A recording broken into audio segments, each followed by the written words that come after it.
Comment, bienvenue, welcome to another Modern Sales Meltdown. I hope you like our new theme music with David Treacle Chernick and myself, Gareth Wax, of the Many Purple Hats. And today we're talking about something which I think everybody is desperately urging towards at all times, certainly in sales, the moment of truth.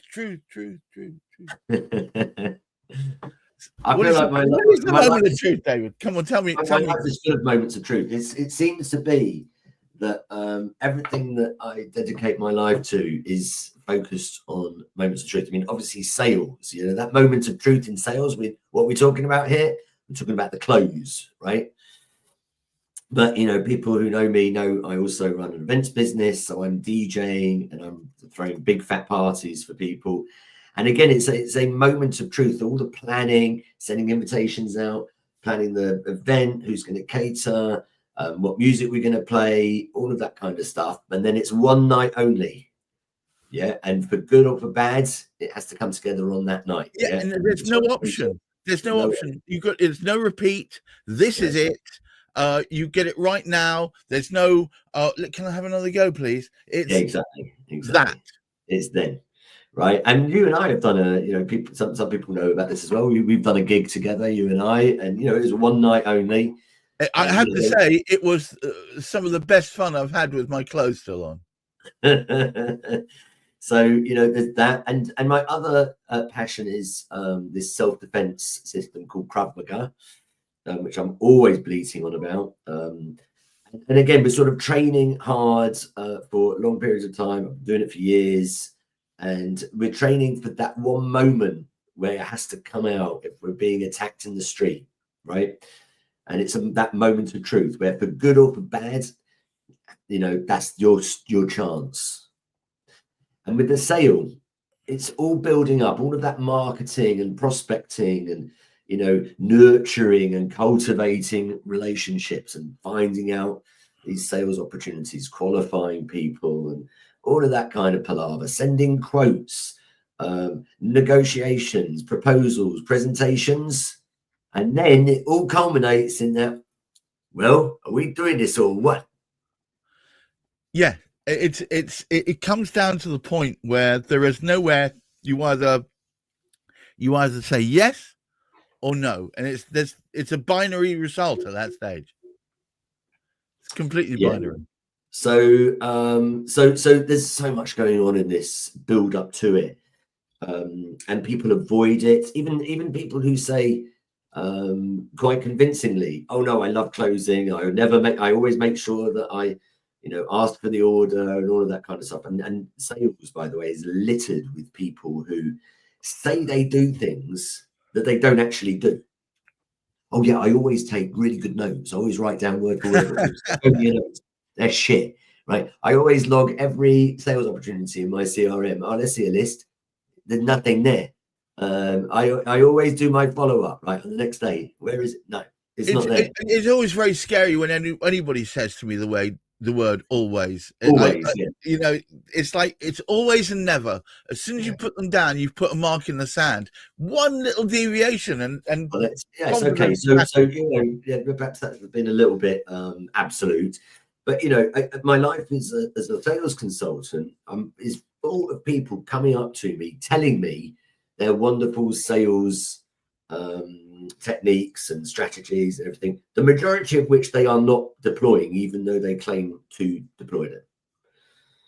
And certainly the close is one of them. And if you're not feeling it, the close, if you don't feel that moment of angst, that bit of stage fright, or that trepidation, or then you're not doing it. It's not real. It's a bit like when a performer goes on stage. If they do not have that slight rush of adrenaline, you'll see it in the performance. They're not really giving it all, because life is not clear cut. There is always the option for no. There is always the option to have missed something along the way. The world is a competitive place. As good as you think you might be, there are uncertainties. There's uncertainties built in just because people are not absolutely honest. You might have been strung along even just a little bit. You might not be aware that they actually are waiting for that extra quote to come in. And that's why they said, give us another day to think about it, if you don't mind. Or I just need to speak to my partner. It could be that their partner's gone out and that they're waiting for a quote. Don't go ahead. Let me just check the price on this. There's so many unknowns, right? And no matter how good you think you are, that moment of truth is a time when you are rightly going to experience a momentary anxiety at the least. Now, if you any of the so true. Sorry, yeah. And if you've missed any of the steps leading up to it, and invariably we do, and if we're conscious that we've missed any of those steps, that should be playing on our mind. I know I didn't ask him that one thing, but I need to close this thing now, and you're sort of bracing yourself. Did they notice, or have they spoken to my number one competitor? And there's a lot to it. So this moment of truth really does qualify as being a moment of truth. And that's why there's we have to have a number of different sales in our pipeline in order to be able to forecast. If I want to bring in X amount of money per quarter, per month, per year, I need to have just a little bit extra as a minimum to counter the effects of the unknown. Right. And again, I'm told constantly by salespeople or just sales managers that's so keen to come and tell me how good they are at forecasting, and that they make sure that their team always has 3 times as many opportunities. Show me. It's not there. Wow. Okay. So I just sort of wanted to touch on that.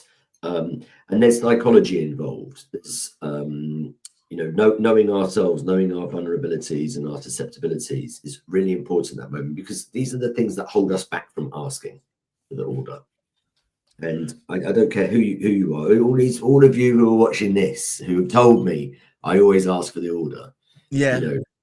I listen to you asking for the order sometimes, and you're not really asking for the order. You're beating around the bush.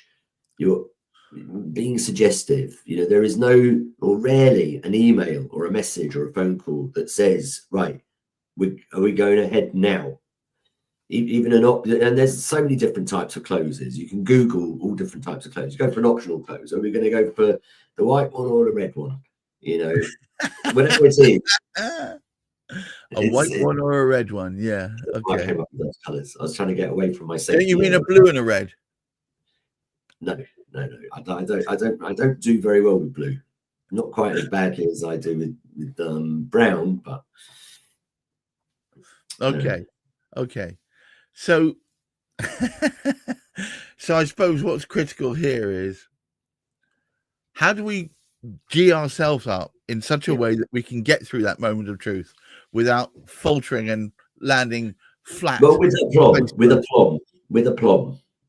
Yeah, right. Because if you're going to stand up and fight in the street because you're being cornered, you cannot escape, and there's a bunch of horrible guys with knives and stuff, they just want to harm you. What are you going to, you have to pull it out. You have to go in hard.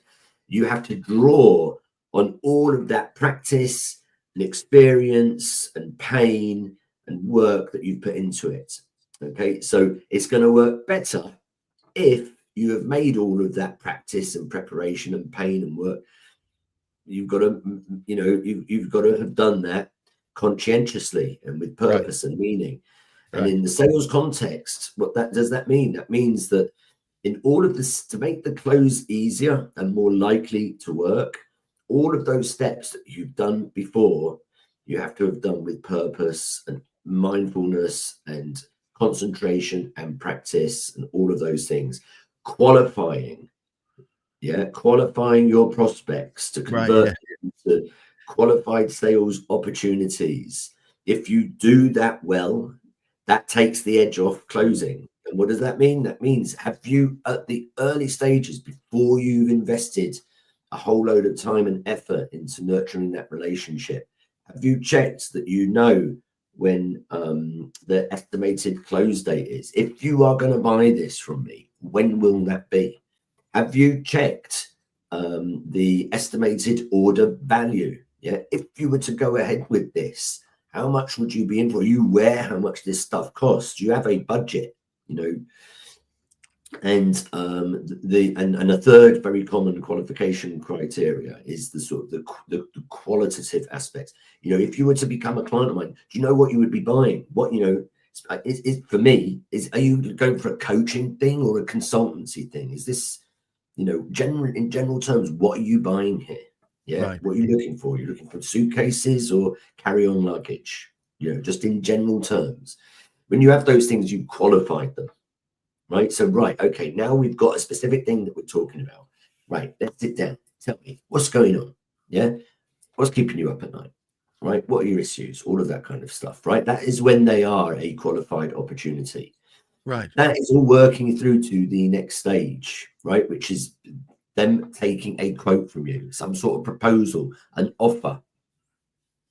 Have you included in that offer those words that they have used to describe their pain?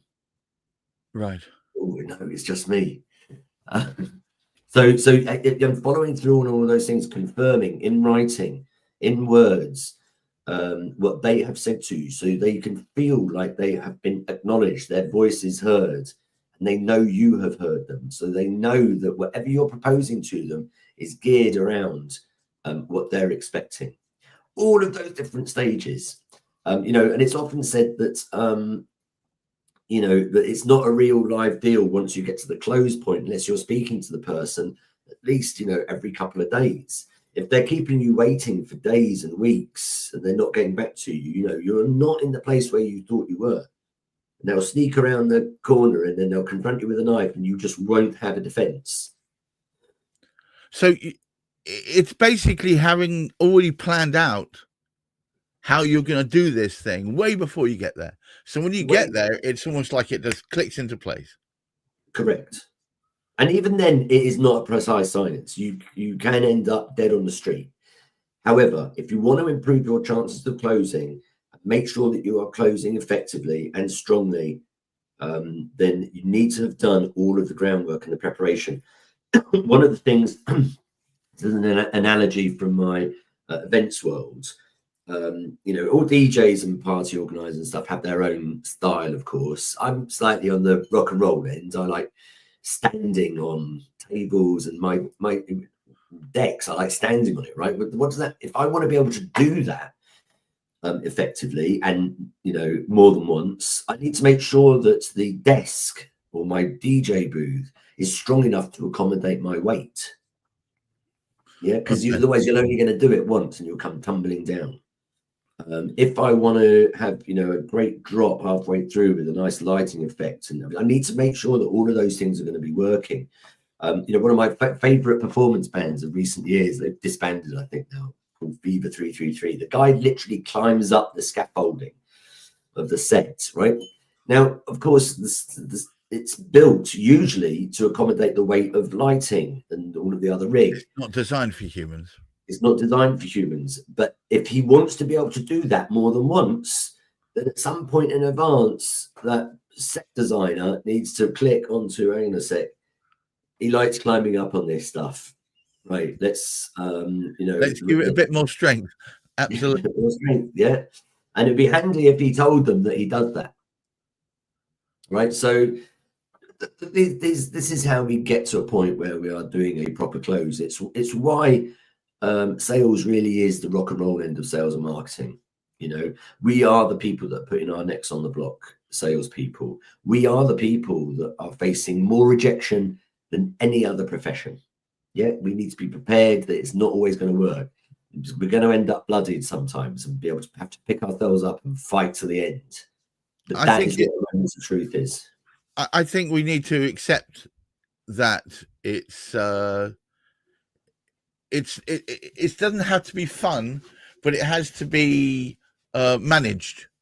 I think that's the thing. A lot of people get there, realize it's it. Remember, they're already prepared for this, and then suddenly go to pieces. Yeah, I think, you know, it's like you suddenly finding yourself on the stage. Somebody hands you a mic, and you've got to tell them a joke. You know, you don't want to be in that position. You need to come out and you need to go for it. And yes, part of it is bravery, that's for sure. But, you know, bravery will not get you out of a hole. You want to be able to put up and ask for that order. If you're going to increase your chances of getting a yes, let's go ahead. You know, do the preparation, do the grind, work hard, have all of the notes in front of you. Remind yourselves constantly what the client has told you is most important to them, what is keeping them up at night, all of that stuff. Yeah. I just think that if people take a bit of time early doors, they can make this sort of stuff work. Whereas if they just rush at it at the last second without having spent some time early on, that it can fold up like a cheap suit. Yeah. A lot of my clients, they'll present to me their pipelines. I mean, I always ask them to, let's whip out your pipe, let's have a look. And quite often they leave it a bit late. You know, they're coming to me a month before they've got that big VAT bill, or they've realized they don't have enough money to pay their staff, they need to close some stuff. And I go, okay, let's have a look. What you got? I had one in December. And they come to me like 2 weeks before they would do, their payroll was due and all of this kind of stuff. They had a big pipeline, right? But you know, when you look at it, it might well be a big pipeline, but is it closable? Now, I'm pretty good at this kind of stuff, and that meant having to phone up a lot of people for them in December and say, right, we're going to be trying to close this in the next couple of days, and I just want to check a few details with you. If you were to go ahead with this, you know, when would that be? When would you want it to start? Oh, not till March? All right. Okay. Well, that answers that question then. Thank you very much. You know, and, yeah, you know, it's about getting that reality check. Yeah. And you can always go back for that reality check. Never worry that, oh, I wish I'd asked that one thing. I wish I'd have this in my notes. Or, you know, David said I should have checked how much they were expecting to have to pay for this. Just go back to them. You know, I've just been thinking about you recently. I've been looking at you, staring at this sales opportunity in my pipeline, and it's you. I realise I've got this gaping hole where, you know, right early on, I forgot to ask you, can you just tell me, have you got a budget for this? Yeah, or who else is going to be involved in making this decision? You know, when do you need the stuff by? All of those questions that you realise you should have asked early on. They just get it. You know, I've just realized I don't actually know what the overriding problem that you have is. I've been writing this proposal, and I usually would want to say, is this to solve a certain problem? Can you just go through it with me, or I don't fully understand it? Yeah, and I think people need to realize that it's not so much that they should get overwrought about this sort of thing. A close can be as simple as we finished talking, we both understand what needs to happen, when's the start date. It can be as simple as that. It doesn't need to be a whole long drawn out, well, you know, if you've got some time, I'd really like to think about when we could perhaps have a discussion about the start date, if that's okay with you. I don't want to push. Complete with a little dance, and yeah, of course it doesn't. It should feel natural to come out. If it's not, I mean, if it doesn't feel like the time is right, it's probably because you've missed something. Yeah, or it might be that you're misreading them, and I think a lot of people do misread. I think you may find that they've been waiting for you to say these words. We've been punching around each other. We've had enough teas and coffees now. Now's the time we need to know when this thing's going live, so me, the client, needs to know when I'm going to get benefit from it. I guess that's the thing, isn't it? I'm just going to say, would you summarize for me, please? Yeah, so don't underestimate the close. It is a moment of truth in life. It is the culmination of all of that work and effort and investment that you put into it to that point, cultivating the relationship, getting to know them in the first place, you know, sending the quote and investing in the time to do that presentation, whatever it is. But that moment of truth will become easier and more likely to succeed if you've done that grunt work and preparation properly. mindfully. Well, I think that's told you. You're going to get that close in, man. Otherwise, it's just all vapor. Until next time, keep your feet on the ground, keep reaching for the stars, and of course, look after that mental health. Bye-bye now.